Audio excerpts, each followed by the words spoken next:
शाम का समय हो रहा था। चुप्पी नगर गांव में बहुत सन्नाटा छाया हुआ था। गांव की मेन रोड पर एक रॉकी नाम का लड़का गाड़ी से बहुत तेजी में जा रहा था। वो अमेरिका से अपने गांव चुप्पी नगर में घूमने आया था ताकि वो गांव की शांति का आनंद ले सके। कुछ ही देर में वो अपने पापा के दोस्त के घर पहुंचा। रॉकी अगले कुछ दिन अपने पापा के दोस्त, जिनका नाम था मल्लेश गोरू, उन्हीं के घर रुकने वाला था। वो रॉकी के रिश्ते में अंकल भी लगते थे। बेटा रॉकी, तुम इसी कमरे में सो जाओ।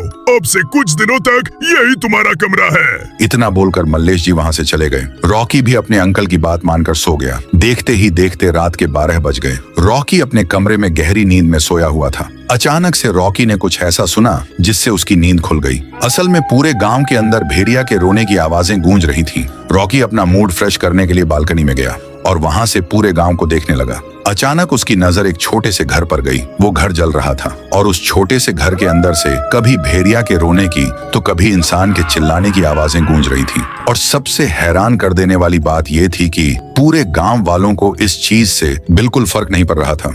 सब लोग गहरी नींद में सोए हुए थे, मानो कि उन लोगों की ये सब सुनने की आदत लग चुकी हो। इतना डरावना नजारा देख के रॉकी के पैर एक ही जगह पर जम गए। उसने सोचा, ये क्या बला है भाई? एक छोटे से घर में आग लगी है और उसके अंदर से जानवरों की और इंसानों के चीखने चिल्लाने की आवाजें आ रही है, फिर भी किसी को फर्क नहीं पड़ रहा। मुझे नीचे चलकर उनकी मदद करनी चाहिए। इतना सोचकर 12 बजे रात को वो घर से बाहर निकला, जैसे कि उसे किसी चीज का डर ना लग रहा हो। लेकिन जैसे ही वो उस जलते हुए घर के पास पहुंचा, उसकी आंखें फटी की फटी रह गईं। जो घर 2 मिनट पहले तक आग की लपटों में जल रहा था और उसके अंदर जानवरों की रोने की आवाजें गूंज रही थीं, अब वो घर बिल्कुल साधारण बन चुका था। ना कोई आग और ना किसी भेड़िए और इंसानों के चिल्लाने की आवाजें। सब कुछ शांत था। रॉकी ने सोचा, लगता है मैं पागल हो चुका हूँ। हाँ, ये मेरा वहम होगा। यहाँ पे कोई भी आग नहीं जल रही थी, लेकिन मैंने अपनी आंखों से देखा था।